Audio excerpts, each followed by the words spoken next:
beri nama pedang ini Naga Puspa. Selamatkan dia.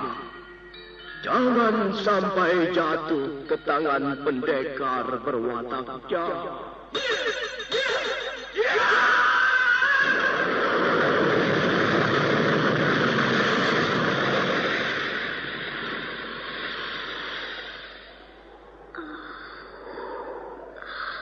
Kakang Kamandanu, kau masih juga tidak percaya bahwa aku mencintaimu. Mesin, maafkan aku, Mesin. Mesin, Mesin.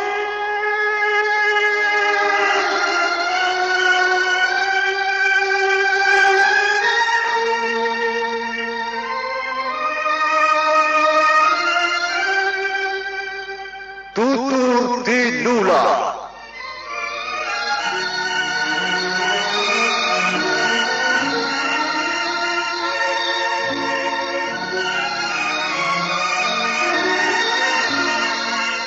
Sebuah sandiwara radio serial, produksi Sanggar Cerita dan Teater Sanggar Prativi.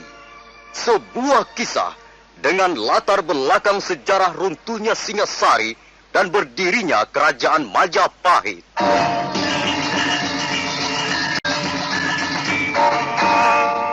Sandiwara ini didukung oleh pemain-pemain radio yang sudah ternama.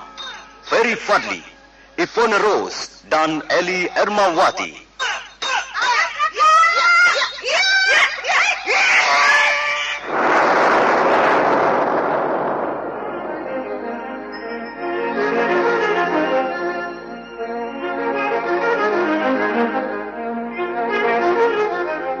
Cerita ini ditulis dan diolah oleh S. Tijab, hiasan musik dan sutradara C.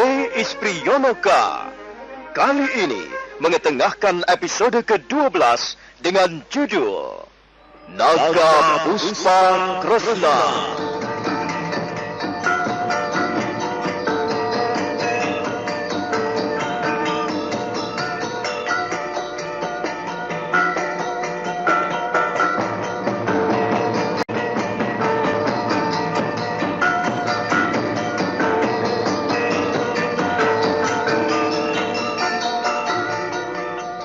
Dalam seri ke-341 ini didukung oleh para pemain Lili Nur Indasari sebagai Luh Jinggan, Ferry Fadli sebagai Arya Kamandanu, Ivone Rose sebagai Sakawuni, Sono Sugiakso sebagai Empu Lunggah, dan Asdi Suhastra pembawa cerita. Selamat menikmati.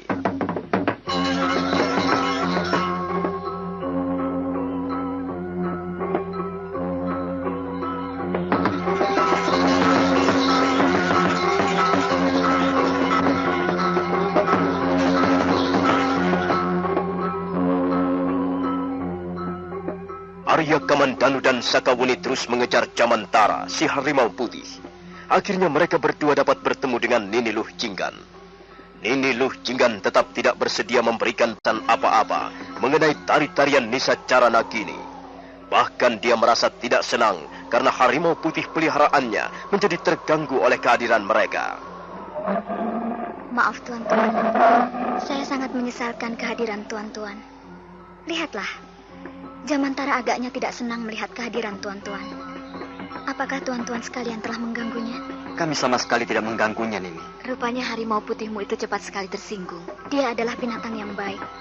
Tapi dalam waktu sekejap, dia bisa menjadi sangat buas kalau diganggu. Karena itu, saya harap tuan-tuan tidak mengganggunya lagi. Jamantara, ayo kita pulang, Jamantara. Kita sudah cukup lama bermain-main di sekitar tempat ini. Tunggu, Nini. Bagaimana dengan kami? Kami tak ingin perjalanan kami yang cukup jauh akhirnya akan sia-sia.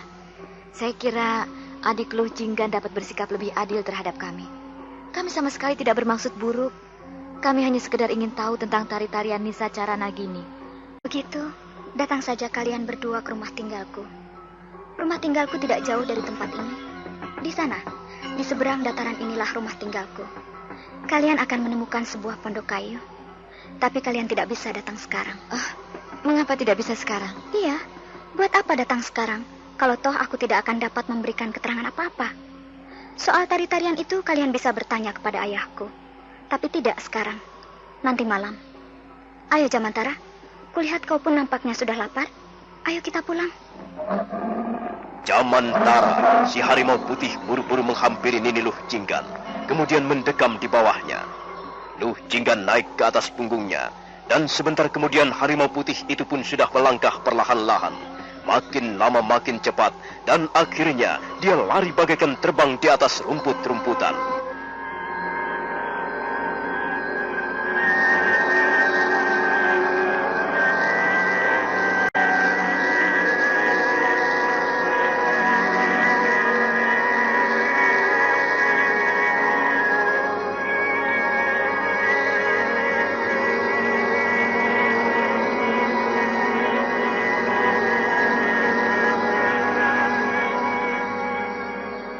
Arya Kamandanu dan Sakawuni menuruti apa yang dikatakan oleh Nini Luh Jinggan. Mereka menunggu sampai malam tiba. Sambil menunggu mereka bicara tentang Nini Luh Jinggan dan harimau putihnya. Matahari telah mulai kemerah-merahan dan cahayanya menyepuh mega-mega di atas lereng gunung Penanggungan dengan warna keemasan. Sebenarnya Sakawuni sangat lelah dan mengantuk. Tapi Arya Kamandanu menjamah pundaknya, mengajaknya segera pergi ke rumah Nini Luh Jinggan. Dan mereka pun berangkat meninggalkan tepian dataran rumput.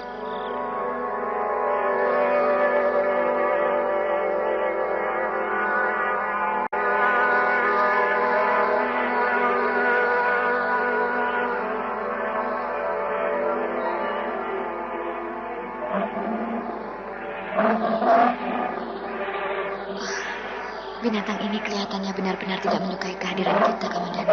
Kita belum akrab dengannya, Wuni. Dia masih mencurigai kita. Tapi yang penting, kita tidak bermaksud apa-apa. Kulihat sepi sekali suasana pondok ini. Hai Jamantara, apakah tuanmu ada di dalam pondok? Aku bertanya, apakah tuanmu ada di dalam pondoknya sana? Kami ingin menemuinya. Katakanlah Jamantara, sampaikanlah keinginan kami kepada tuanmu. Harimau putih itu menggeram, seolah-olah ingin menunjukkan rasa tidak senangnya pada Sakawuni. Sakawuni menjadi kesal, tapi pada saat itu muncul seorang gadis dari pintu samping pondok. Gadis itu melangkah setengah berlari ke arah mereka. Mari tuan-tuan sekalian, marilah masuk ke dalam pondok saya. Ayah saya sudah menunggu kehadiran tuan-tuan. Ayo Jamantara, kau jangan mendekam di situ. Kau harus berjaga-jaga di sana, di dekat pintu halaman sana.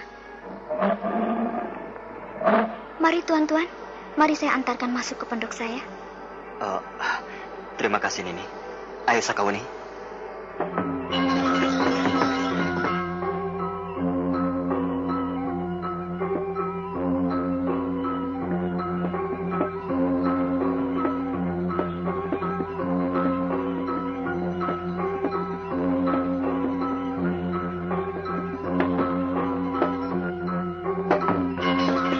Arya Kamandanu dan Sakawuni segera mengikuti Nini Luh Jinggan melangkah ke pintu pondok. Pondok rumah kediaman Nini Luh Jinggan tidak terlalu besar. Dinding-dindingnya terbuat dari kayu-kayu hutan, dan atapnya terbuat dari anyaman daun-daun kelapa. Begitu memasuki pintu pondok, Arya Kamandanu dan Sakawuni segera melihat seorang laki-laki tua duduk bersila di atas sehelai tikar. Arya Kamandanu terkejut, demikian pula Sakawuni. Ternyata laki-laki tua itu sudah pernah ditemuinya. Dia adalah laki-laki tua yang menjadi tukang watang atau tukang ketek.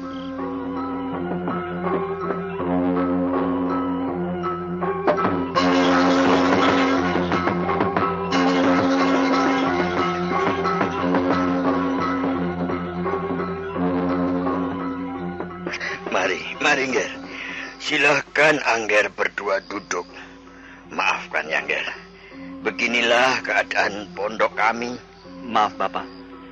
Bukankah Bapak adalah tukang watang di hulu sungai Kapulungan? Oh, benar Ngger. Itulah pekerjaan sehari-hari saya. Saya adalah tukang watang. Di samping itu saya juga mengerjakan pekerjaan lain. Pekerjaan yang biasanya dilakukan oleh orang-orang desa biasa, nak. Saya bercocok tanam. Saya banyak menanam pohon-pohon pisang di belakang pondok saya ini, Nger. Jadi Bapak adalah orang tua Nini Lujinggan? Oh, benar, Nger. Saya adalah orang tua Nini Lujinggan. Nini, ayo nih, tolong siapkan minuman untuk tamu-tamu kita ini. Iya, Ayah. Nah, Nger, apakah yang dapat saya lakukan untuk membantu Angger berdua? Begini, Bapak. Beberapa malam yang lalu, saya melihat Nini Lujinggan memperagakan sebuah tari-tarian yang sangat indah. Tari-tarian itu konon kabarnya bernama Nisacara Nagini.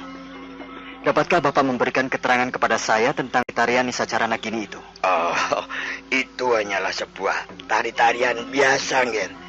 Seperti tari-tarian yang lain. Maaf, Bapak. Dari siapakah Nini Lujinggan belajar memperagakan tari-tarian itu? Apakah dari Bapak? Iya, Nger. Dari saya.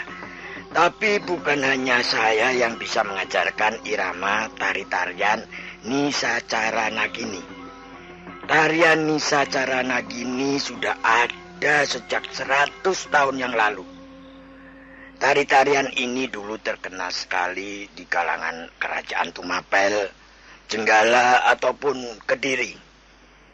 Beberapa puluh tahun kemudian, tari-tarian ini tidak hanya dipelajari oleh ledek-ledek keraton saja, melainkan juga disebarkan ke tengah-tengah masyarakat luas.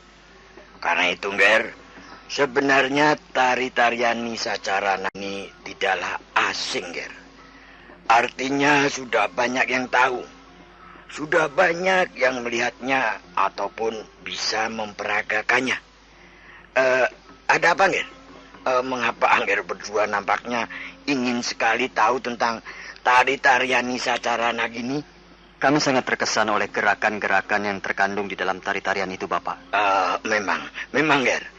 Garis-garis atau gerakan-gerakan yang tersusun di dalam gerak tarian Nisacara Nagini, baik garis-garis lurus ataupun garis-garis lengkung, sangat mengesankan. Tapi bukankah hal ini biasa saja, Nger? Banyak jenis tari-tarian lain yang tidak kurang indahnya. Tari Raja Tapa misalnya, atau tari Pangeran Pati. Kalau misalnya Angger berdua sangat berminat untuk pelajari tari-tarian, saya dapat menunjukkan orang yang tepat untuk menjadi guru Angger. Tidak, Bapak. Kami hanya terkesan oleh tari-tarian Nisacara Nagini. Sebab saya lihat ada suatu makna lain di balik gerak tari-tarian Nisacara Nagini. Suatu makna yang erat hubungannya dengan ilmu ulah kanuragan. Apakah memang demikian, Bapak? Dan, ya, bagaimana menurut pendapat Bapak? Orang tua berjenggot putih dan berpakaian sebagaimana pakaian yang biasa dikenakan oleh seorang pertapa itu tidak langsung menjawab pertanyaan Arya Kamandanu. Dia terdiam beberapa jurus lamanya. Pada saat itulah Luh Jinggan muncul dengan membawa 3 cangkir minuman. Ini, Bapak. Ini minumannya. Bagus Nini. Bagus. Mari Nger, mari. Silakan Angger berdua minum dulu. Nanti kita lanjutkan lagi pembicaraan kita. Ayo Nger. Ayo kita minum bersama-sama. Terima kasih, Bapak.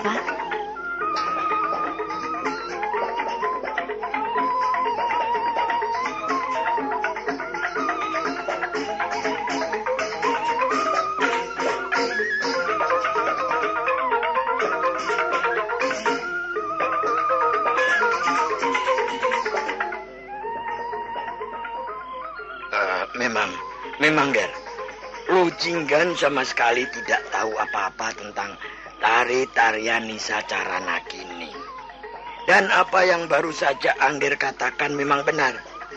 Di balik garis-garis ataupun gerakan-gerakan irama tari-tarian Nisacara Nagini tersirat suatu maksud-maksud yang erat hubungannya dengan ilmu kanuragan, Nger. Jadi, apakah gerakan-gerakan itu pun mempunyai arti kalimat-kalimat jurus, Bapak?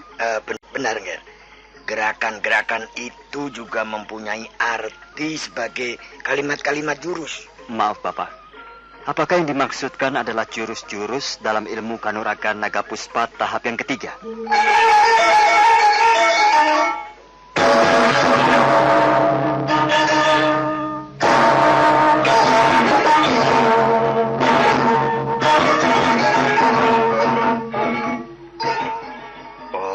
Dari mana Angger tahu? Siapakah sebenarnya Angger berdua ini? Maaf, Bapak. Kami justru telah lupa memperkenalkan diri kami. Nama saya Arya Kamandanu. Dan ini adalah sahabat saya, Nini Sakawuni. Kami berdua datang dari kota Majapahit, Bapak. Sebenarnya kami berdua mengemban titah Gusti Prabu Kertarajasa. Tapi di tengah perjalanan, kami mendapatkan musibah, sehingga kami terpaksa singgah di rumah Bapak. Ya. Mungkin memang sudah hendak Sang Yang Witi. Sekarang coba saya ingin tahu, Nger. Dari mana Angger Kamandanu tahu bahwa gerakan-gerakan di dalam tarian Nisacara Nagini ada hubungannya dengan ilmu kanuragan naga puspa tahap yang ketiga, Angger? Dari guru saya, Bapak. Siapa nama guru Angger? Namanya Paman Ranubaya. Oh, ya. Rupanya Angger Kamandanu murid Adi Ranubaya. Ya, jagat Dewa Batara. Saya sangat gembira dapat bertemu dengan Angger. Bagaimana kabarnya Adi Ranubaya, Angger? Sudah lama sekali, sudah puluhan tahun lamanya saya tidak pernah bertemu dengan Adi Ranubaya. Sayang sekali, Bapak. Paman Ranubaya sekarang sudah tiada.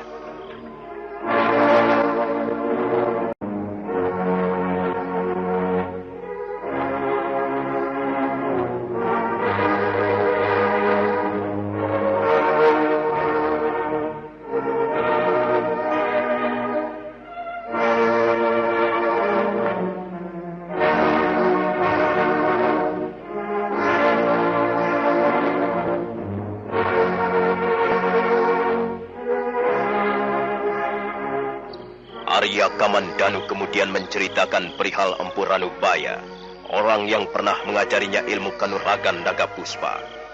Dia bercerita dari awal sampai akhir, mulai dari Kurawan hingga Empu Ranubaya diseret ke seberang lautan, ke negeri Mongolia, sampai akhirnya menemui ajalnya di sana. Demikianlah, Bapak.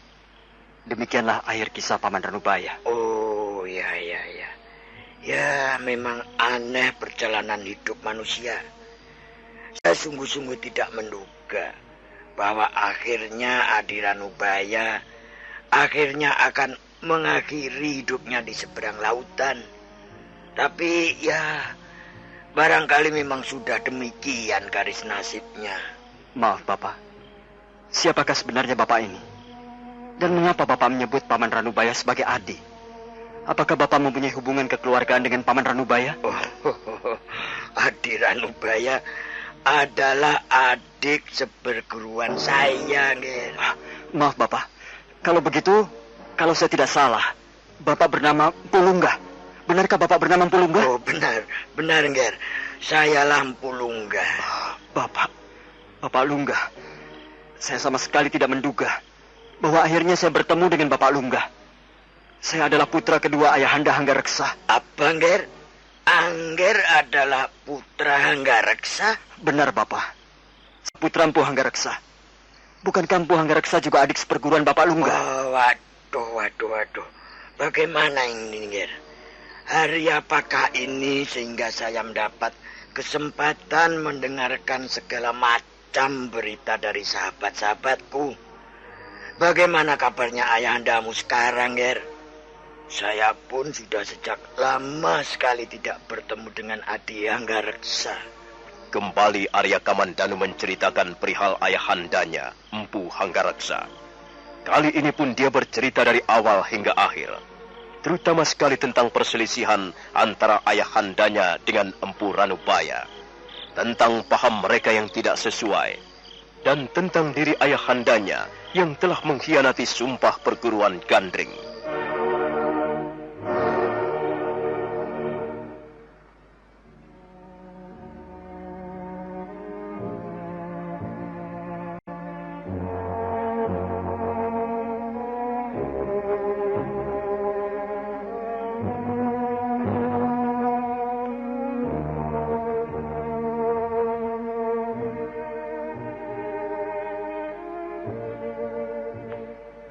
Ya, jagat Dewa Batara.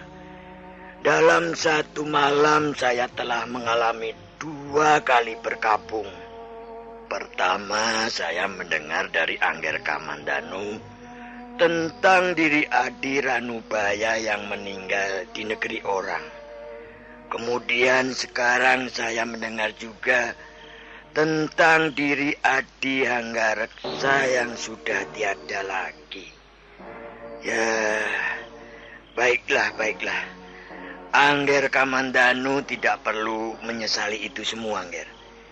Karena semuanya sudah menjadi kehendak yang Maha Kuasa. Benar, Bapak. Saya pun sudah pasrah. Semula memang saya merasa sangat kehilangan. Tapi akhirnya saya dapat menyesuaikan diri. Biarlah semua itu terjadi. Kalau memang Yang Maha Kuasa menghendaki terjadi. Iya, Angger. Bagus sekali. Bagus sekali kalau Angger Kamandanu bisa berpikir sampai ke situ. Kalau hati kita bisa pasrah, maka beban di dalam hidup akan terasa ringan. Iya, benar Bapak Lunggah. Maaf Bapak, ada satu hal yang ingin kami kemukakan kepada Bapak Lunggah. Oh, soal apakah itu, Nger? Arya Kamandanu kemudian menceritakan perihal lempengan-lempengan batu yang terdapat di dalam ruangan goa, tempat biasanya Empu Ranubaya memuja semedi. Untuk sesaat lamanya, Empu Lunggah mendengarkan dengan penuh perhatian apa yang dituturkan oleh Arya Kamandanu. Begitu Arya Kamandanu menyudahi ceritanya, Empu Lunggah tidak segera menanggapinya. Ruangan pondok menjadi hening sejenak. Ya. Jadi Adi Ranubaya telah berusaha untuk mengabadikan ilmu kanuragan naga puspa tahap yang ketiga di atas lempengan-lempengan batu. Ya. Kalau memang demikian, lempengan-lempengan batu itu bisa dianggap sebagai mutiara-mutiara ilmu yang tiada ternilai harganya. Sayang sekali, lempengan-lempengan batu itu sekarang sudah terkubur di dalam gua, Bapak. Nih Lo Jinggan, coba kemari sebentar, nak.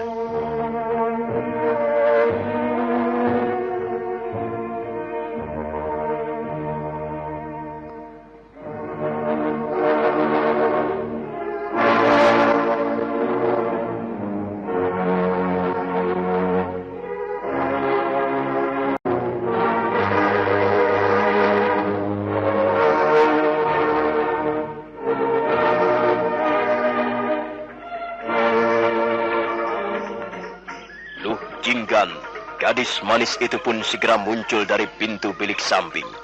Dia lebih kelihatan manis dalam temaram cahaya lampu minyak jarak. Dia segera duduk di dekat ayahnya. Nah, bagaimanakah kisah selanjutnya? Apakah maksud Empu Lunggah memanggil putrinya? Dan apakah akhirnya Arya Kamandanu akan memperoleh penjabaran tentang garis-garis aneh di atas lempengan-lempengan batu? Saudara pendengar, silakan menunggu seri berikutnya. Sampai jumpa.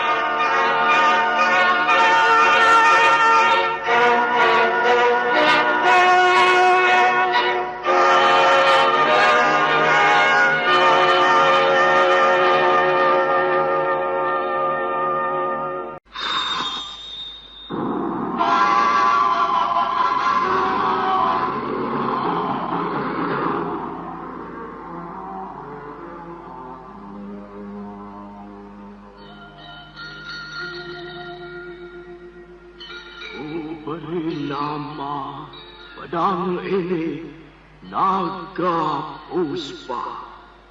Selamatkan dia. Jangan sampai jatuh ke tangan pendekar berwatak jahat.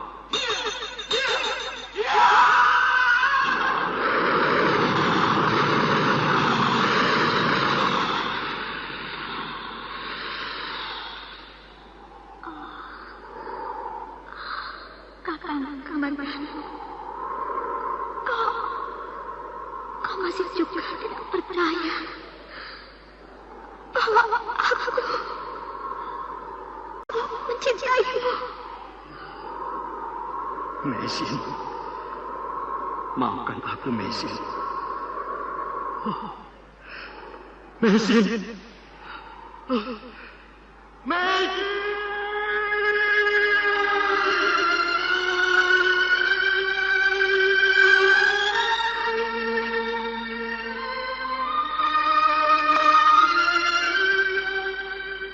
Tutur Tinula.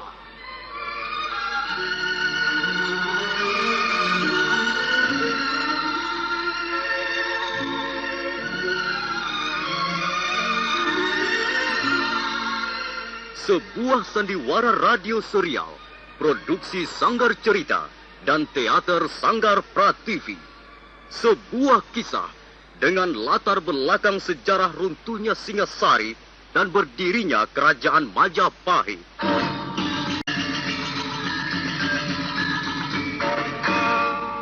Sandiwara ini didukung oleh pemain-pemain radio yang sudah ternama. Ferry Fadli, Ivone Rose, dan Eli Ermawati.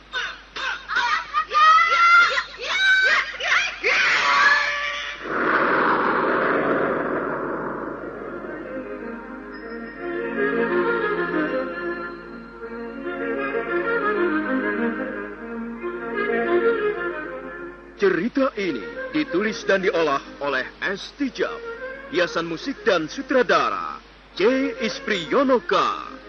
Kali ini mengetengahkan episode ke-12 dengan judul Naga Puspa Kresna.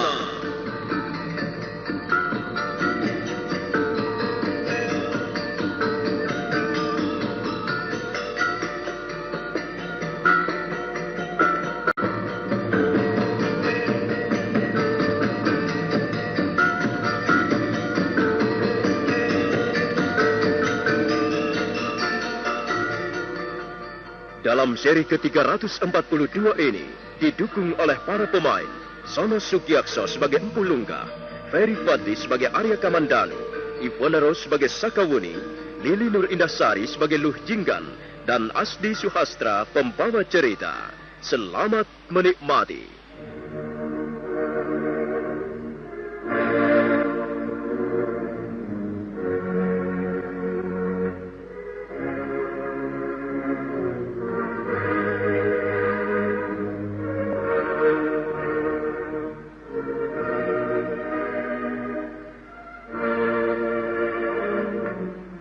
Arya Kamandanu menceritakan perihal Empu Ranubaya, tentang perselisihannya dengan ayahandanya Empu Hanggareksa, dan tentang nasibnya hingga sampai ke negeri seberang lautan.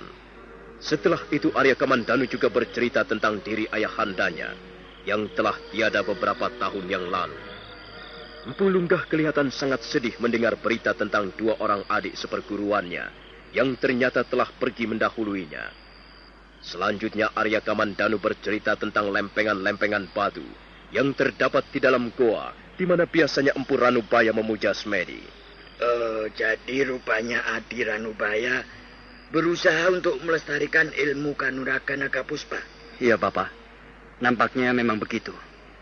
Tapi apa yang telah diwariskan oleh Paman Ranubaya ternyata hampir tiada artinya bagi saya. Karena saya tetap tidak mampu menyelami ataupun memahami rahasia di balik goresan-goresan di atas lempengan-lempengan batu itu. Paman Wiro telah berusaha untuk memecahkan teka-teki itu, Bapak Lungga. Kemudian kami bertiga bersepakat untuk merumuskannya bersama-sama. Kesimpulan apa yang kalian peroleh, Nini Sakawuni? Kami menemukan inti daripada gerakan-gerakan itu. 4 lempengan batu merupakan gerakan jurus-jurus cakar naga. 4 lempengan batu yang lain merupakan gerakan jurus petit naga atau ekor naga, Bapak. Sedangkan 4 lempengan batu yang terakhir merupakan gerakan jurus-jurus Raja Naga. Apakah memang benar demikian, Bapak Lungga? Coba saya ingin melihat lebih jelas lagi enggak? Nih Lo Jinggan. Nih, coba kemari. Sebentar, Lo. Kemari sebentar dan jangan lupa membawa sampurmu nih. Bawalah selendang yang biasa kau gunakan untuk menari.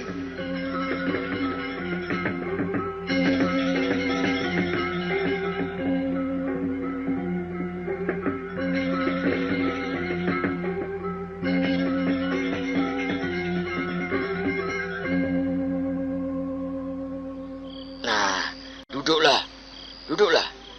Mana sampurmu? Ini ayah, saya membawa sampur merah. Apakah ayah menghendaki sampur yang berwarna lain? Oh, tidak usah, Nduk. Sama saja. Kau boleh mempergunakan sampur merah itu. Sekarang berdirilah nih. Untuk apa, ayah? Iya, berdirilah.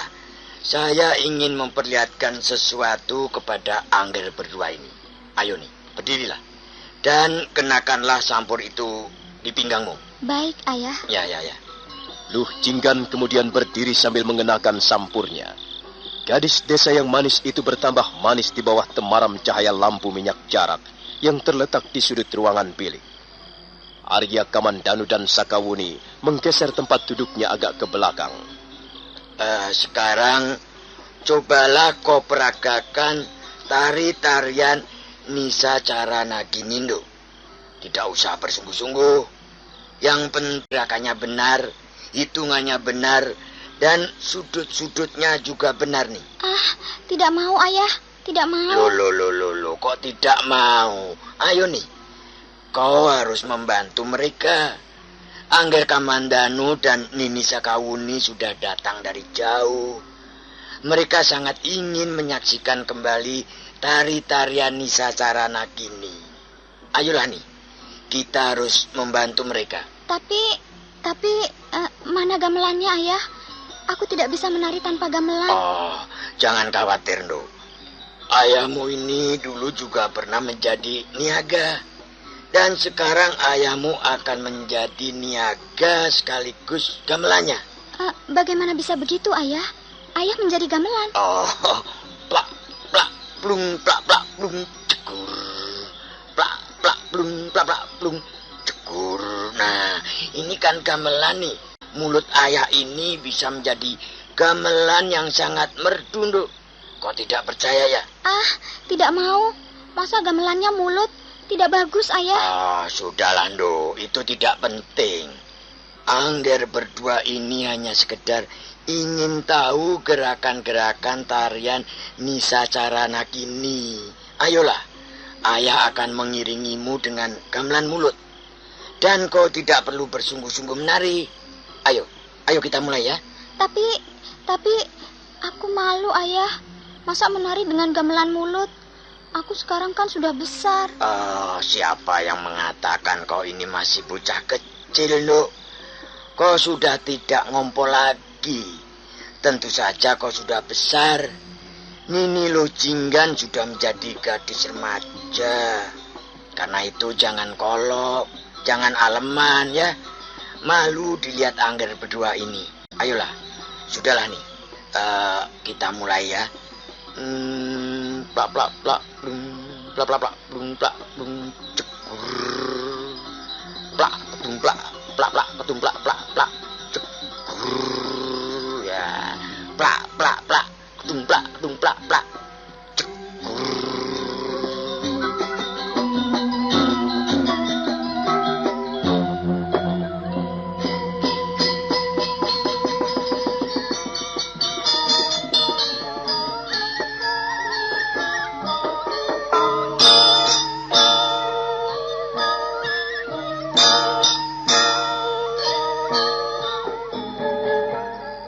Plak, kedembang, plak, talak, plang, dung, plak, plak, dung, plak, neng, ong, neng, neng, nong, neng, plak, plak, plak, plak, plak, plak, plak, neng, nong, neng, plak, plak, plak, plak, plak. Sudah, ayah. Sudah. Aku sudah lelah. Tahan dulu, Nduk. Jangan pergi dulu. Tetap saja berdiri di situ. Bukankah sudah selesai? Aku sudah lelah. Sabar nih, sabar. Ayah masih membutuhkan bantuanmu. Nah, berdiri dulu di sini ya. Nah, coba. Angkat kedua belah lenganmu. Nah, kemudian tebarkan ke kiri dan ke kanan. Lurus. Ya. Bagus. Nah, coba lihat, Nger. Bentuk ini adalah inti daripada gerakan jurus-jurus cakar naga. Sudah, Nduk, sudah. Nah, sekarang buanglah sampurmu ke belakang. Nah, dan tahanlah dengan kedua belah tanganmu. Sementara condongkan badanmu ke arah depan. Ya, begitu. Nah, lihat nggak? Inilah bentuk yang merupakan inti daripada gerakan jurus-jurus ekor naga atau petit naga. Nah, sekarang bagian ketiga dari tarian Nisacara Nagini. Coba, buanglah sampurmu ke samping kanan dan kiri, Ndo. Nah, lalu buatlah gerakan Padmasana. Nah, perlihatkanlah telapak tanganmu ke depan. Iya, begitu. Nah, lihat nggak? Inilah bentuk yang merupakan inti gerakan jurus-jurus Raja Naga. Ya, sudahlah, Nduk, sudahlah. Sekarang duduklah. Kau duduk saja di sini, adik lu. Duduklah di sini bersamaku.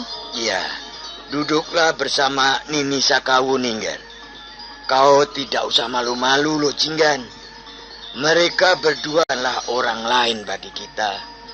Dan mereka sama sekali tidak bermaksud buruk kepada kita. Karena itu kita harus membantu mereka. Iya. Duduklah di situ bersama Nini Sakawuni. Angger Kamandanu, saya ingin bicara empat mata dengan Angger. Sementara Lo Jinggan biarlah menemani Nini Sakawuni di sini. Baik, Bapak Lungga. Kau di sini dulu, Guni. Kau bisa berbincang-bincang dengan Nini Luh Jinggan. Maaf, Nini Sakawuni. Ada hal-hal yang bersifat sangat pribadi yang ingin saya utarakan kepada Angger Kamandanu. Nini Sakawuni bisa menunggu di ruangan ini bersama Lo Jinggan. Silakan Bapak Lungga, silakan. Biarlah saya ngobrol dengan adik lu di sini.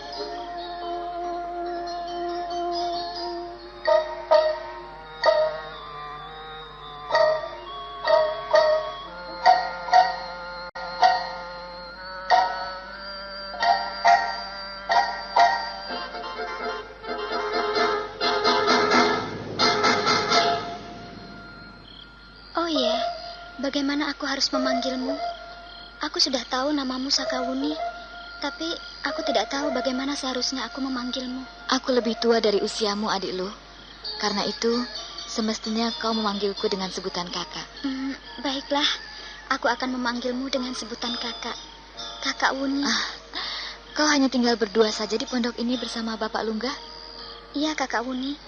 Kami hanya tinggal berdua saja. Dan Kakak Wuni, apakah Kakak Wuni masih mempunyai orang tua? Aku masih mempunyai seorang ibu.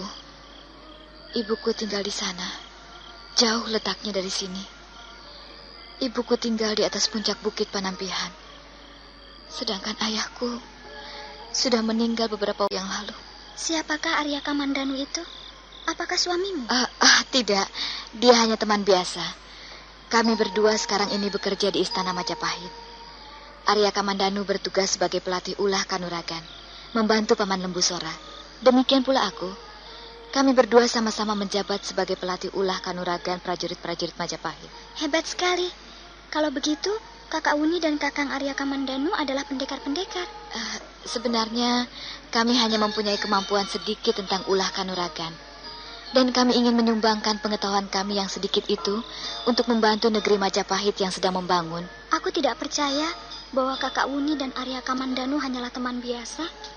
Hubungan kalian sudah sangat akrab. Sepertinya hubungan kalian melebihi dari hubungan sesama teman. Hubungan antara sesama teman, antara sesama dua orang sahabat, juga bisa menjadi sangat akrab dan baik, adik lu. Bukankah seharusnya demikian? Harus menjalin hubungan baik dengan siapa saja yang menjadi sahabat kita. Mungkin juga begitu. Aku sangat kurang pengalaman. Aku hampir tidak pernah mempunyai teman. Temanku hanyalah Jamantara. Kupikir jika ada seorang laki-laki dan perempuan berhubungan sangat akrab, sedangkan mereka bukanlah sanak saudara, tentulah mereka itu pasangan suami istri. Ternyata memang adik lu kurang pengalaman. Rupanya Jamantara mengintip pembicaraan kita dari balik pintu. Jamantara, mengapa kau mendekam di balik pintu? Ayo, masuklah Jamantara.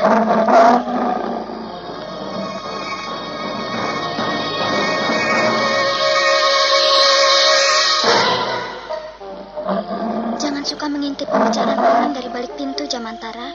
Itu tidak baik. Nah, duduklah di sini.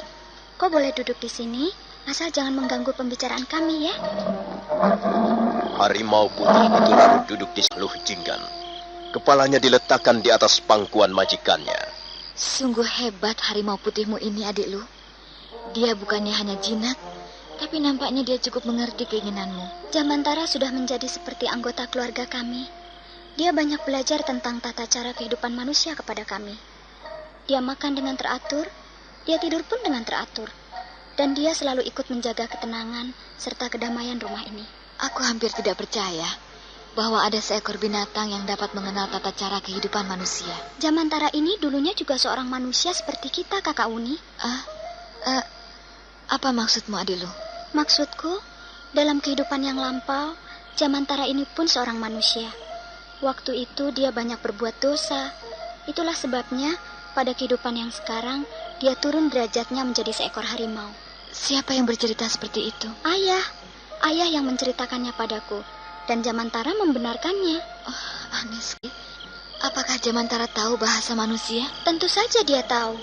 Walaupun dia tidak dapat berkata-kata seperti kita, tapi dia tahu apa yang kita inginkan, apa yang kita maksudkan.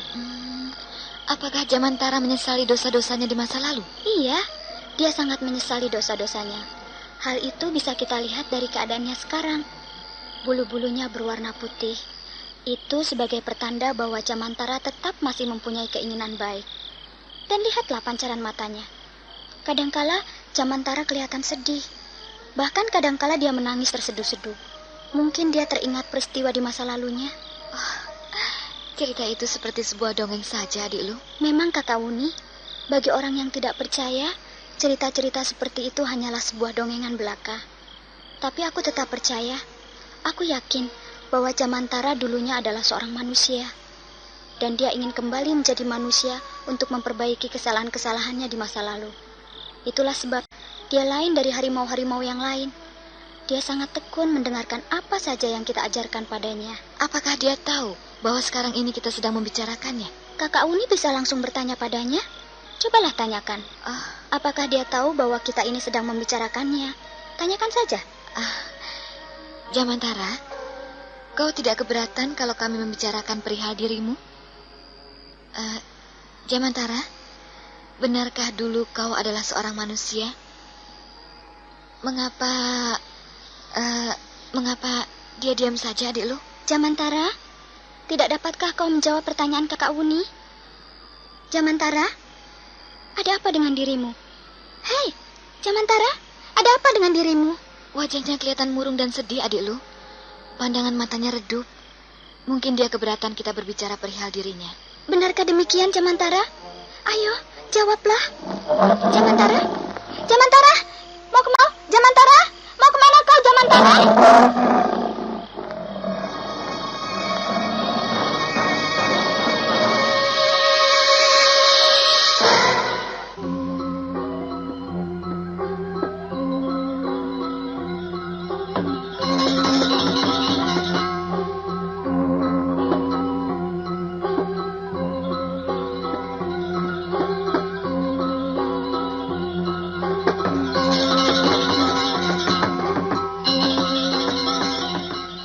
Kakak Uni, Jamantara agaknya keberatan kita berbicara perihal dirinya. Tiba-tiba saja dia pergi. Maafkan Jamantara, Kakak Uni. Tidak apa, adik Lu.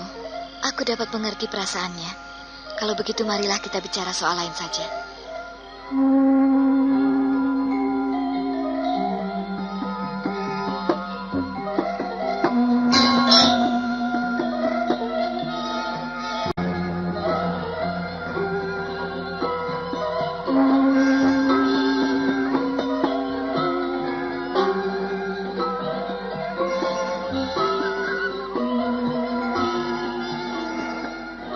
Malam semakin larut. Udara dingin menyelinap di sela-sela dinding pondok. Sakawuni dan Niniluh Jinggan masih duduk di ruangan serambi depan sambil berbincang-bincang. Baru saja Niniluh Jinggan bercerita tentang Jamantara, harimau putihnya. Sakawuni memang melihat keanehan pada diri binatang itu. Jamantara memang tidak sama dengan harimau-harimau yang lain.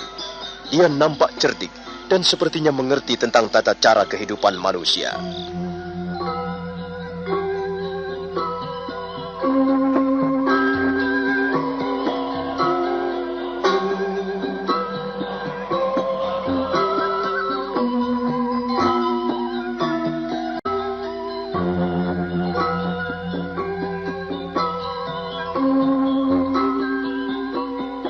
Nah, saudara pendengar, bagaimanakah kisah selanjutnya? Silakan menunggu seri berikutnya. Sampai jumpa.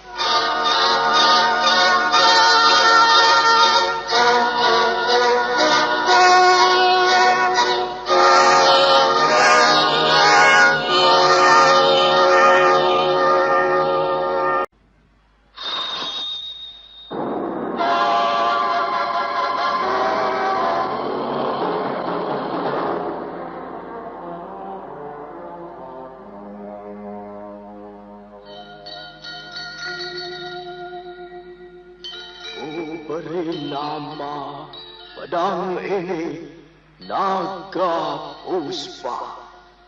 Selamatkan dia. Jangan sampai jatuh ke tangan pendekar berwatak jahat.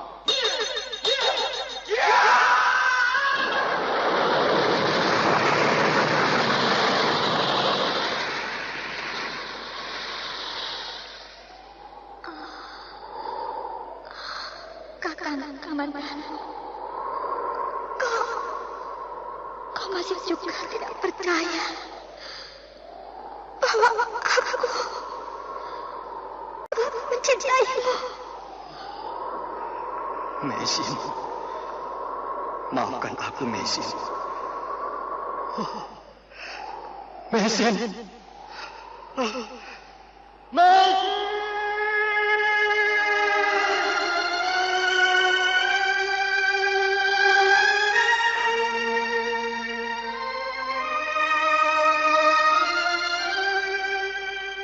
Tutur Tinula.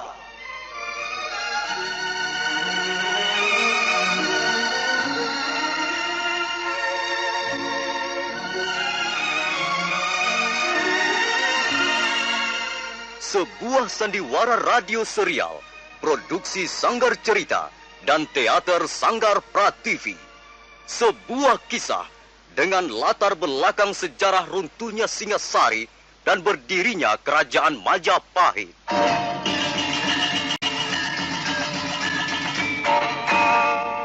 Sandiwara ini didukung oleh pemain-pemain radio yang sudah ternama, Ferry Fadli, Ivone Rose, dan Eli Ermawati.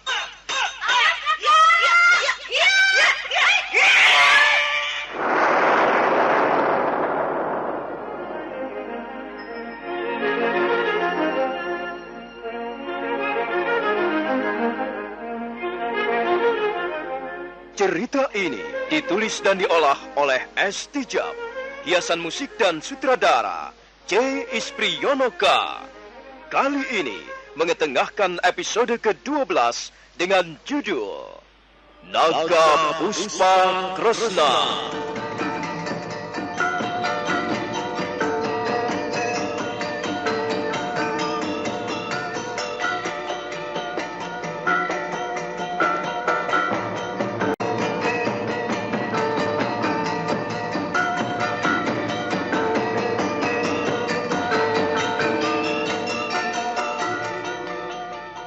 Dalam seri ke-343 ini didukung oleh para pemain Lili Nur Indasari sebagai Lucinggan, Ivone Rose sebagai Sakawuni, Sono Sugiakso sebagai Empu Lunggah, Ferry Fadli sebagai Arya Kamandanu, dan Asdi Suhastra pembawa cerita. Selamat sali dosa-dosanya.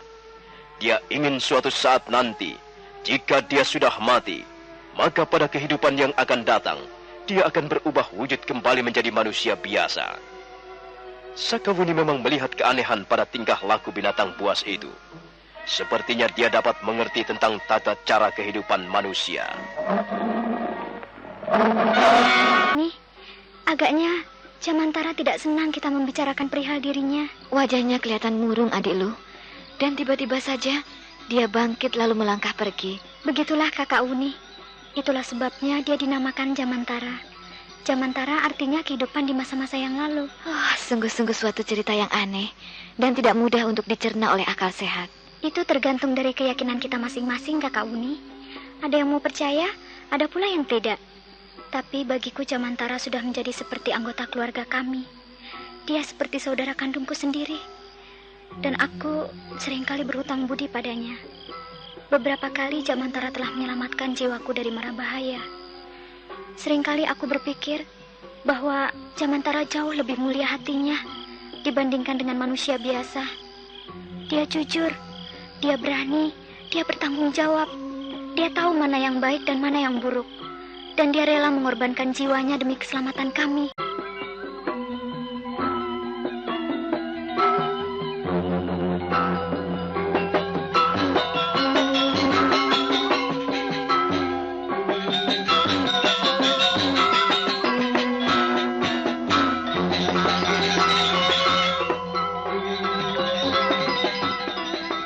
Ruangan itu tidak begitu luas.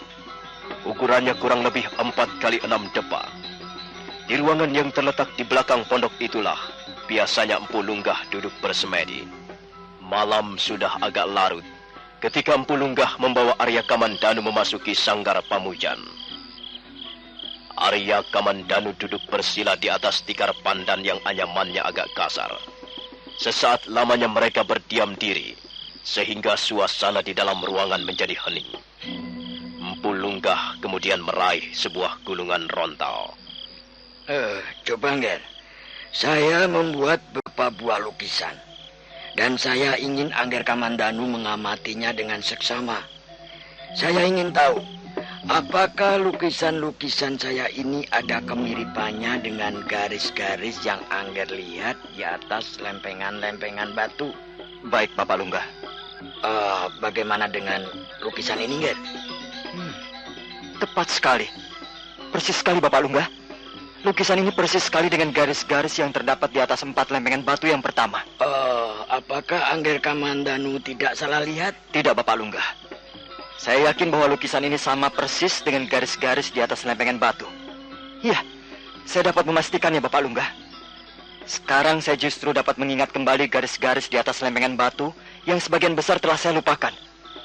Kalau tidak salah, lukisan Bapak Lunggah ini ingin memperlihatkan bentuk-bentuk cakar naga. Benar, Ngger. Coba perhatikan baik-baik.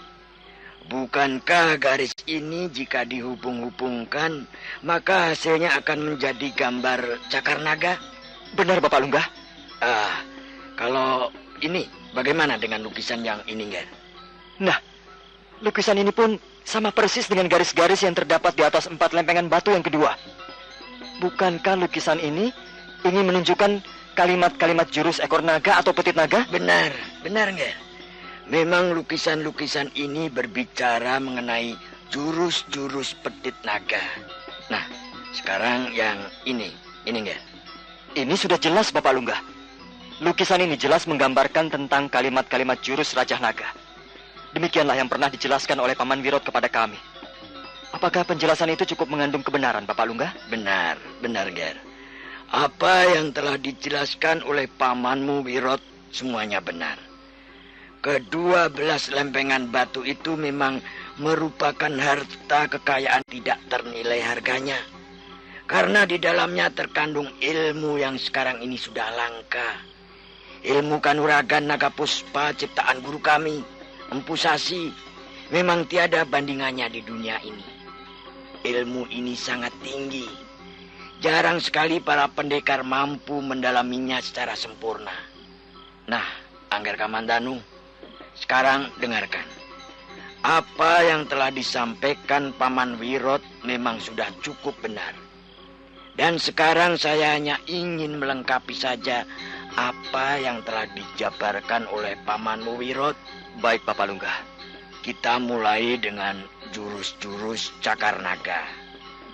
Jurus cakar naga terdiri dari 4 jurus. Jurus ini lebih menitik beratkan kepada daya serangan. Jadi pada dasarnya, jurus cakar naga adalah jurus untuk menyerang. Sekalipun hanya terdiri dari 4 jurus, tapi kita dapat memainkannya berkali-kali sesuai dengan kebutuhan. Dan jurus cakar naga ini lebih bersifat terang-terangan. Artinya selalu menyerang dari arah depan. Lain halnya dengan jurus ekor naga atau petit naga, Nger. Jurus ekor naga lebih banyak tipu muslihat. Jurus ini lebih lincah dan mengandalkan pada kemampuan meringankan tubuh. Jurus ekor naga akan menjadi sangat berbahaya jika si pendekar mempunyai kemampuan meringankan tubuh yang sempurna. Nah, selanjutnya adalah jurus Raja Naga. Sepertinya jurus Raja Naga jauh lebih rumit, Bapak Lunggah. Rumit dan aneh. Memang, Ger. Jurus Raja Naga ini merupakan jurus pamungkas dari ilmu Kanuragan Naga Puspa. Jurus ini luar biasa dahsyatnya. Tapi ketahuilah, Ger, sekalipun jurus Raja Naga ini hebat, tapi dia tidak dapat berdiri sendiri. Dia harus didukung dan dipersiapkan oleh kedua macam jurus sebelumnya. Jadi sebenarnya ilmu Kanuragan Naga Puspa tahap ketiga, jika diibaratkan sebuah sungai, dia akan mengalir dengan tenang, tapi menghanyutkan pada tingkat permulaannya. Dan aliran itu semakin lama semakin deras, dan akhirnya mencapai puncaknya pada jurus-jurus pamungkas. Ialah jurus-jurus Raja Naga. Maaf, Bapak Lunggah. Kalau demikian, ilmu Kanuragan Naga Puspa tahap yang ketiga tidak dapat dimainkan secara terpisah. Tidak bisa, Nger. Tidak bisa. Memainkan jurus-jurus ilmu Kanuragan Naga Puspa tahap yang ketiga secara terpisah tidak akan membawa hasil apa-apa. Karena pada dasarnya ketiga macam jurus itu merupakan suatu mata rantai yang tidak dapat dipisahkan satu dengan yang lainnya. Ketiganya merupakan suatu kesatuan yang utuh. Sekarang saya menjadi lebih jelas, Bapak Lunggah. Jadi jurus-jurus itu dimulai dengan cakar naga, kemudian diteruskan dengan petit naga, dan akhirnya ditutup dengan Raja Naga. Tepat, Nger. Memang demikianlah yang seharusnya. Sebenarnya saya masih ingin berbicara panjang lebar dengan Angger Kamandanu mengenai ketiga macam jurus ini. Tapi saya lihat Angger sudah terlalu lelah. Sebaiknya malam ini Angger istirahat dulu.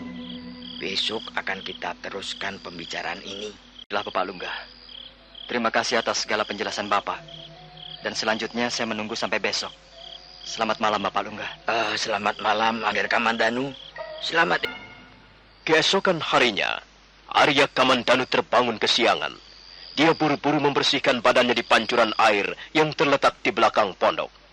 Sakawuni bergegas menemuinya di halaman depan. Pencipta ilmu Kanuragan Naga Puspa ini adalah Empu Sasi. Benar, Nger. Memang beliaulah yang menciptakan ilmu Kanuragan Naga Puspa ini. Baik tahap yang pertama, kedua, ataupun ketiga. Empu Sasi adalah guru kami. Sebenarnya murid-muridnya berjumlah lebih dari 40 orang. Tapi murid-murid yang dianggap berbakat cuma 3. Pertama adalah saya sendiri. Kemudian Empu Ranubaya. Dan ketiga adalah Empu Hanggareksa, ayahandamu. Dan di antara kami bertiga, rupanya yang paling berbakat mendalami ilmu kanuragan adalah saya sendiri, Nger. Bagaimana dengan Paman Ranubaya, Bapak Lunggah?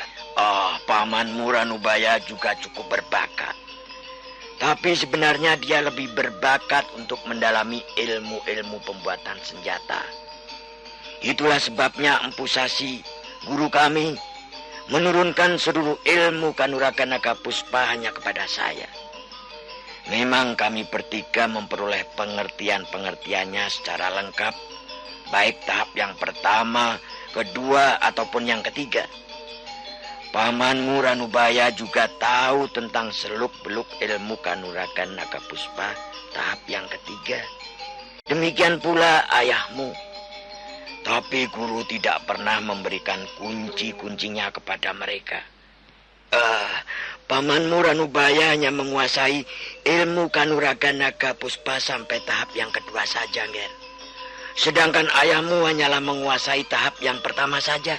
Lalu bagaimana dengan lempengan-lempengan batu itu, Bapak Lungga? Bagaimana Paman Ranubaya dapat melukiskan garis-garis ilmu kanuragan naga puspa tahap yang ketiga? Kalau memang Paman Ranubaya tidak pernah memperoleh ilmu itu dari Empu Sasi. Pamanmu Ranubaya hanya bisa melukiskan garis-garisnya saja, Nger.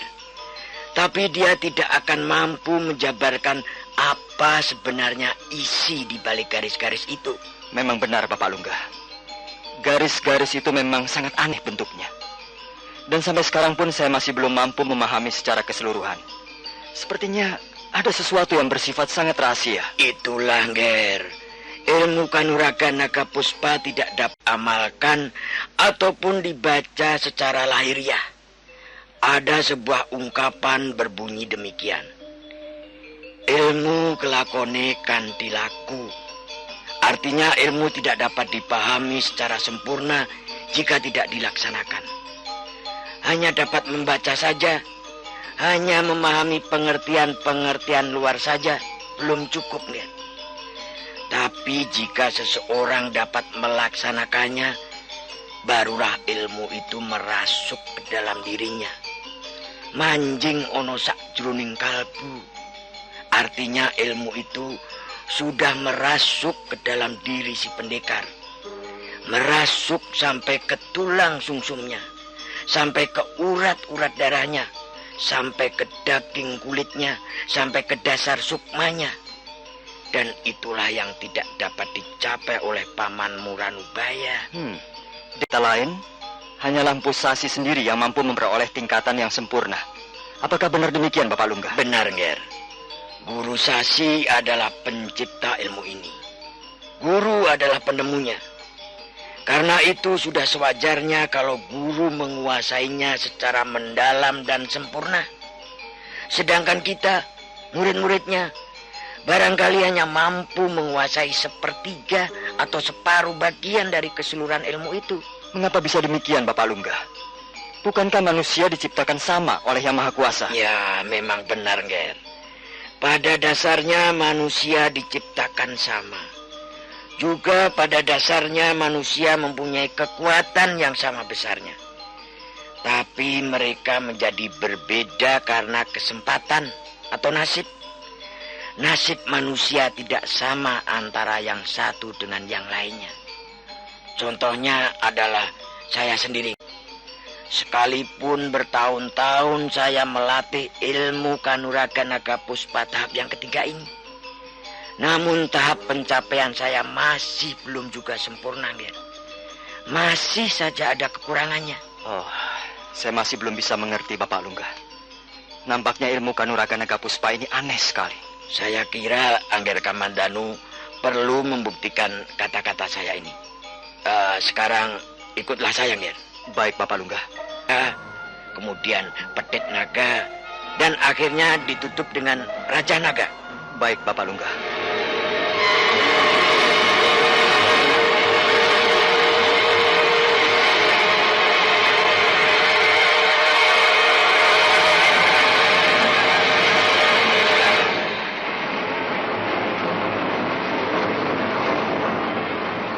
Setelah mempersiapkan Aji Seipi Angin, Arya Kamandanu segera bergerak dengan lincah memperagakan jurus-jurus cakar naga.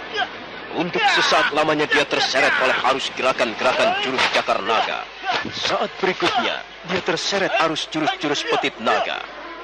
Arya Kamandanu merasakan dirinya dibuang ke sana kemari oleh tenaga-tenaga gaib yang susah kalikan. Dan pada saat berikutnya, Arya Kamandanu sudah menginjak ke jurus-jurus yang sangat berbahaya, yaitu jurus-jurus Raja Naga. Arya Kamandanu sebelumnya sudah pernah mencoba jurus-jurus itu. Dan kali ini pun dia seperti terseret oleh arus yang sangat kuat. Arus kekuatan gaib yang ditimbulkan oleh gerakan-gerakan Raja Naga. Arya Kamandanu berusaha untuk melawan arus itu. Namun nampaknya usahanya sia-sia belaka. Dia bagaikan dilempar ke kiri ataupun ke kanan. Bagaikan diombang-ambingkan oleh gelombang lautan. Dia menjadi merasa kecil, tak berdaya. Kekuatannya seperti tersedot habis. Dan tubuhnya menjadi lemah. Lemah dan semakin lemah. Tolong Bapak Lungga! Tolonglah saya! Saya tidak dapat menghentikannya! Tolong Bapak Lungga!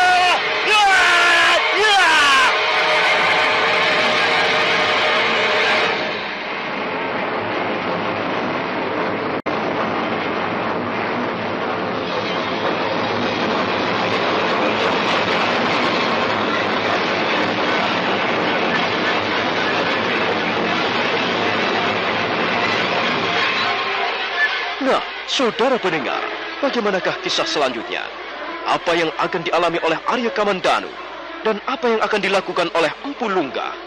Silahkan menunggu seri berikutnya. Sampai jumpa.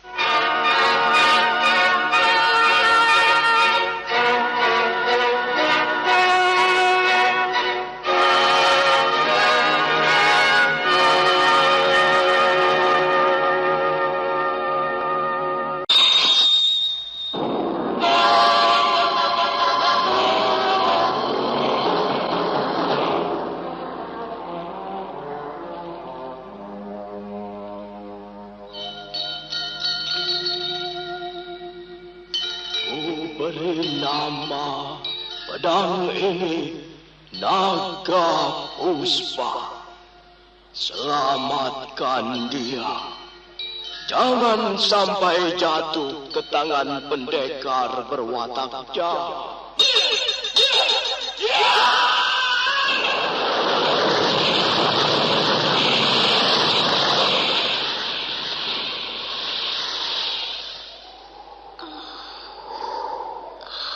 Kakang Kamandanu, kau masih juga tidak percaya bahwa aku Nyaimu. Mesin, maafkan aku, Mesin. Mesin.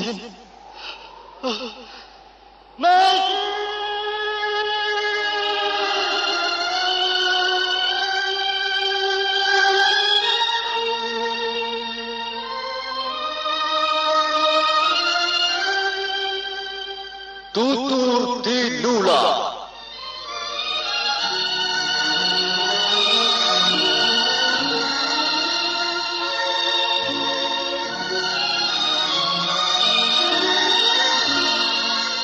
Sebuah sandiwara radio serial, produksi Sanggar Cerita dan Teater Sanggar Prativi. Sebuah kisah dengan latar belakang sejarah runtuhnya Singasari dan berdirinya Kerajaan Majapahit.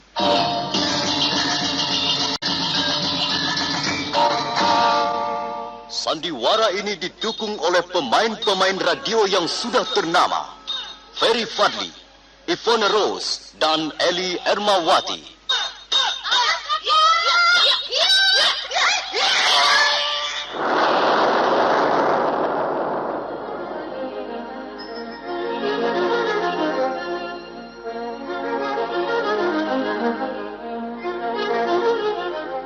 Cerita ini ditulis dan diolah oleh S. Tijab, hiasan musik dan sutradara C. Ispriyonoka. Kali ini mengetengahkan episode ke-12 dengan judul Naga Puspa Kresna.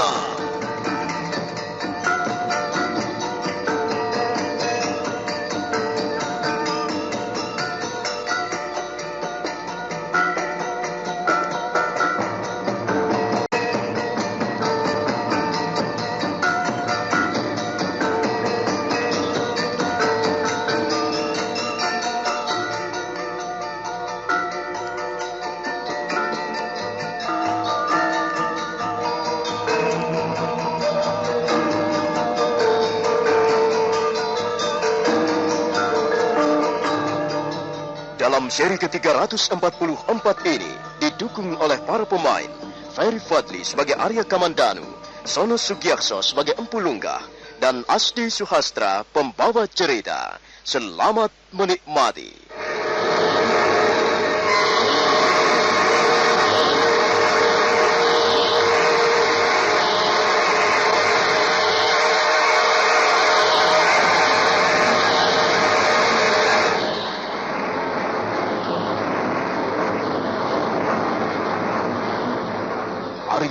Kamandanu merasa daya lagi. Dirinya bagaikan seonggok kapas yang tersapu angin ribut ke sana kemari. Kekuatannya semakin lama semakin melemah, terhisap oleh kekuatan gaib yang maha dahsyat yang ditimbulkan oleh gerakan-gerakan jurus Rajah Naga. Semakin dia berusaha untuk melawan kekuatan itu, maka tenaganya semakin tersedot habis. Akhirnya dia pasrah, tapi tangan dan seluruh anggota badannya masih terus bergerak ke sana kemari. Kadangkala tubuhnya berjumpalitan di udara, tak tentu ujung pangkalnya. Tolong, Bapak Lungga! Tolong! Saya tidak dapat menghentikannya! Oh, tolong! Tolong, Bapak Lungga! Tolonglah saya! Saya tidak dapat menghentikannya! Pada saat itulah, Empu Lunggah melompat ke udara dan sambil mengepalkan kedua belah tangannya, orang tua itu menerjang ke arah Arya Kamandanu.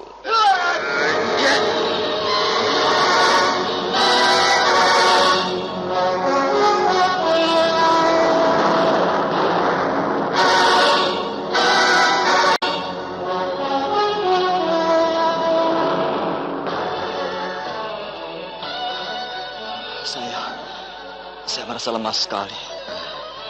Tenanglah, Ger, tenanglah. Duduklah. Nanti saya akan jelaskan. Saya seperti sudah tidak mempunyai tenaga lagi.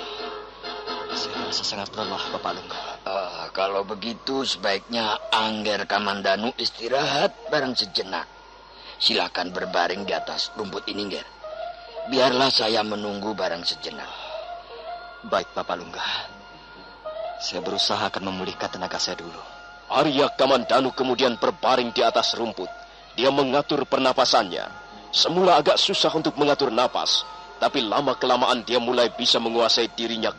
Karenanya, ilmu itu pun mempunyai daya kesaktian luar biasa. Jika seseorang ingin memainkan jurus-jurus ilmu Kanuraga Naga Puspa tahap yang ketiga, maka harus melengkapi persyaratannya. Pertama, harus ada senjata yang memadai. Senjata itu pun harus mempunyai kekuatan sakti. Dan kedua, si pendekar pun harus memiliki daya kesaktian yang besar. Kalau ketiga unsur ini dipadukan, maka barulah ilmu Kanuraga Naga Puspa dapat dimainkan secara baik dan secara sempurna.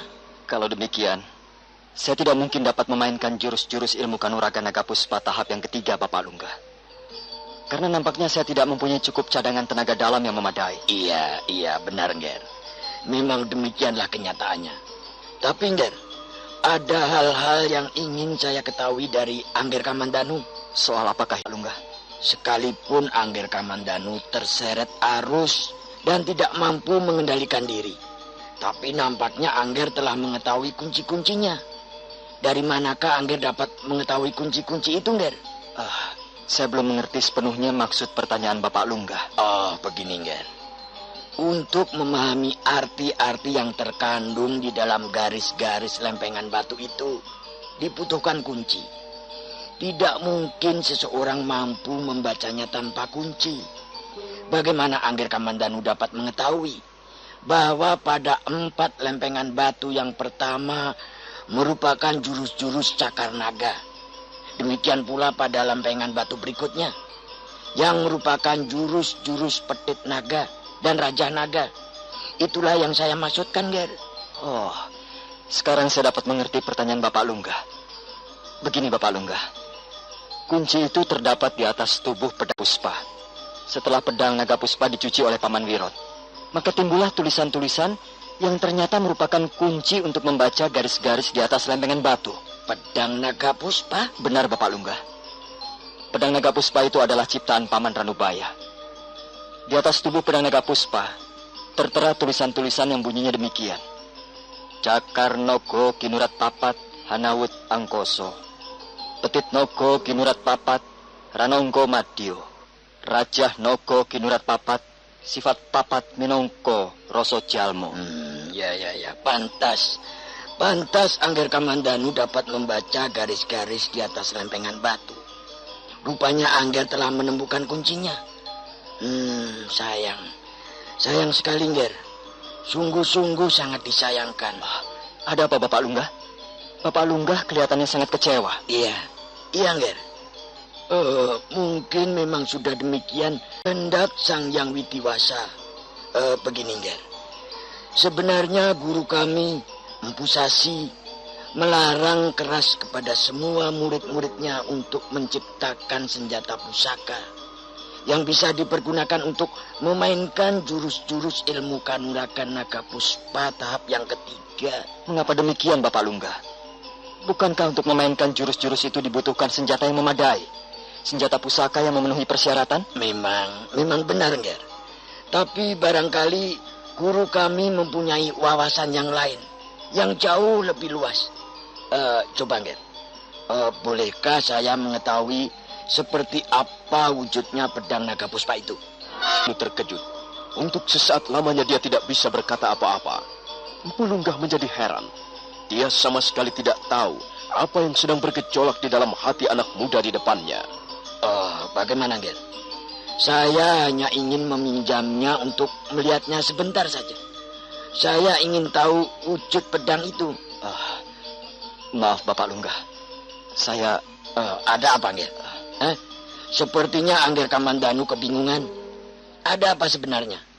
Apa yang telah terjadi dengan pedang naga puspa itu? Pedang naga puspa itu sekarang sudah tidak bersama saya lagi, Bapak Lungga. Belum lama saya bertemu dengan seorang pendekar. Kami sudah pernah bertarung sebelumnya.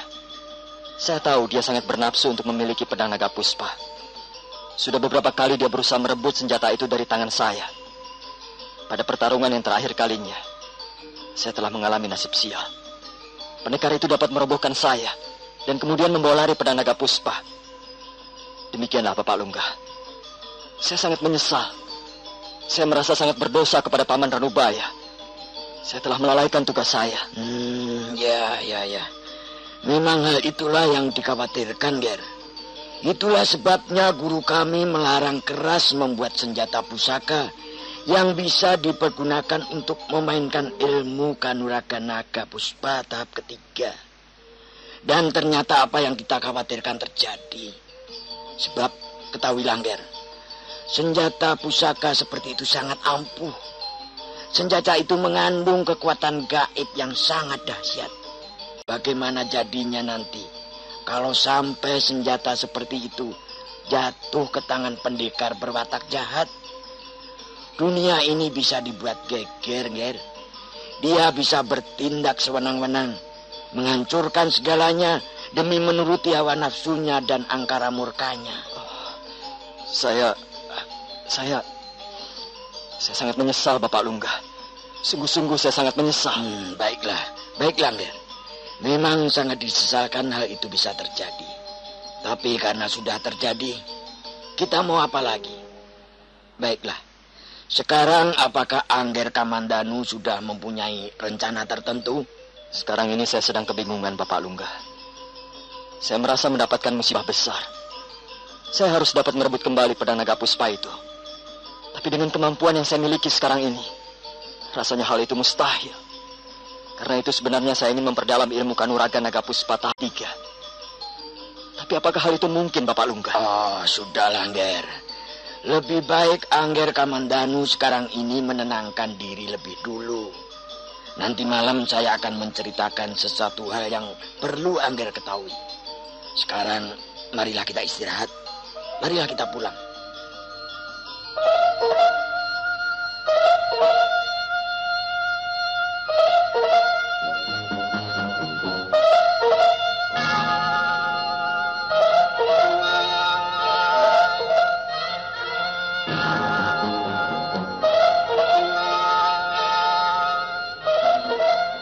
Malam harinya, Arya Kamandanu kembali menemui Empu Lunggah di ruangan samadinya. Nampak Empu Lunggah sudah duduk menunggu kehadirannya.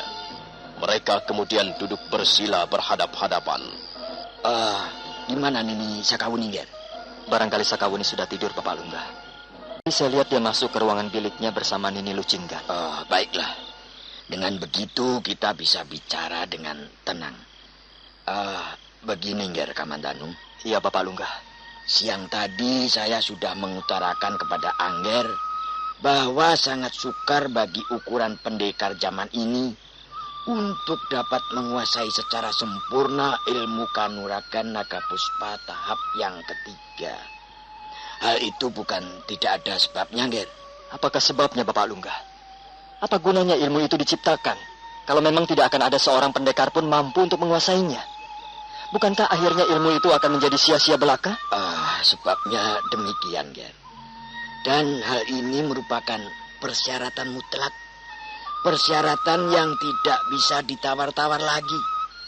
Jika Angger Kamandanu ingin menguasai ilmu kanuragan naga puspa tahap yang ketiga secara sempurna, maka Angger harus memiliki cadangan tenaga dalam yang sangat besar. Jika kekuatan tenaga dalam Angger tidak memadai, maka tentu saja Angger akan terpengaruh, akan terseret tenaga gaib yang ditimbulkan oleh jurus-jurus itu, Nger. Nah, sebaliknya, jika Angger mempunyai tenaga dalam yang sangat besar, maka Angger akan mampu berdiri sebagai tuan, sebagai majikan. Dan jika Angger sudah mampu berdiri sebagai tuan, maka jurus-jurus itulah yang akan melayani Angger sebagai hambanya. Demikian pula pedang naga puspa akan melayani Angger sebagai hamba. Mereka tidak akan mengganggu Angger lagi. Mereka akan menurut saja apa keinginan Angger. Disinilah letak kuncinya, Angger. Disinilah letak rahasianya. Jadi sekarang ini Angger Kamandanu harus melatih tenaga dalam sehingga mencapai takaran tertentu. Takaran yang sesuai dengan isinya. Kalau takarannya terlalu kecil dan isinya terlalu banyak, maka wadahnya akan pecah. Dapatkah Angger mengerti apa yang saya katakan ini? Iya, saya bisa mengerti, Bapak Lunggah. Sekarang bagaimana cara melatih tenaga dalam sehingga memperoleh takaran yang kita inginkan? Nah, lihat, Nger. Ini ada sebuah batu hitam. Coba perhatikan baik-baik. Dan lihat apa yang akan terjadi dengan batu hitam ini.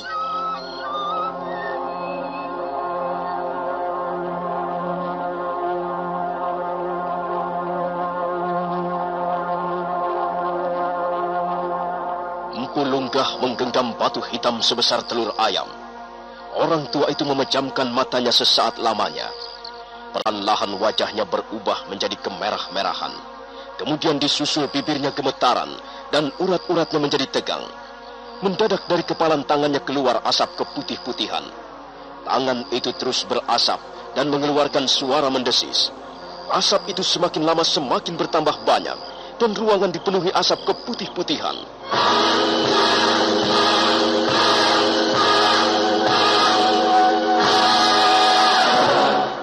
Arya Kamandanu ternganga keheranan begitu melihat Empu Lunggah membuka telapak tangannya. Batu hitam itu sudah berubah menjadi segumpal debu. Debu berwarna kehitam-hitaman. Empu Lunggah kemudian menaburkan debu itu ke sebuah batok kelapa kering.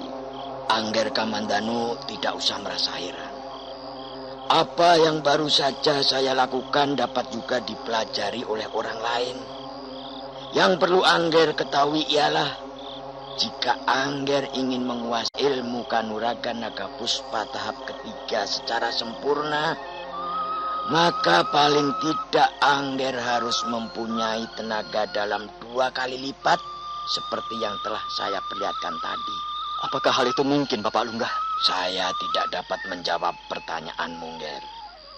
Memang selama ini yang saya ketahui hanyalah guru kami satu-satunya orang yang mampu menguasai ilmu kanuragan naga puspa tahap yang ketiga.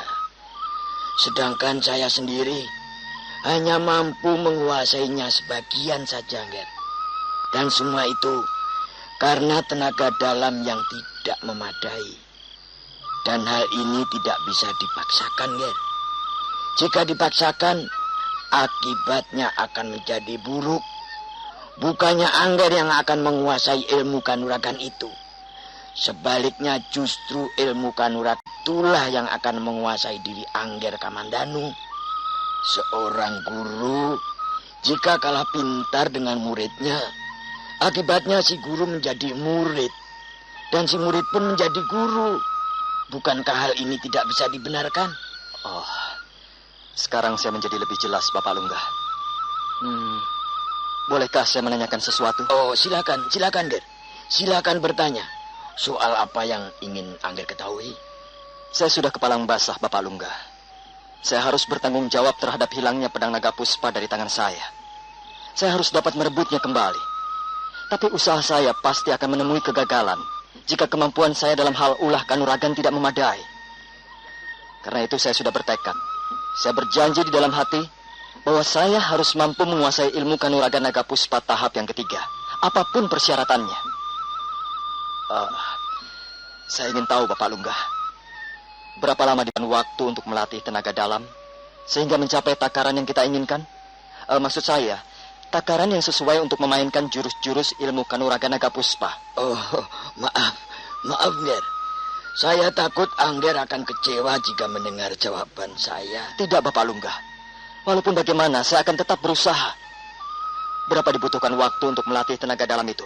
Setahun? 2 tahun? Saya sanggup menjalankannya, Bapak Lungga. Dengar, Ger, dengar.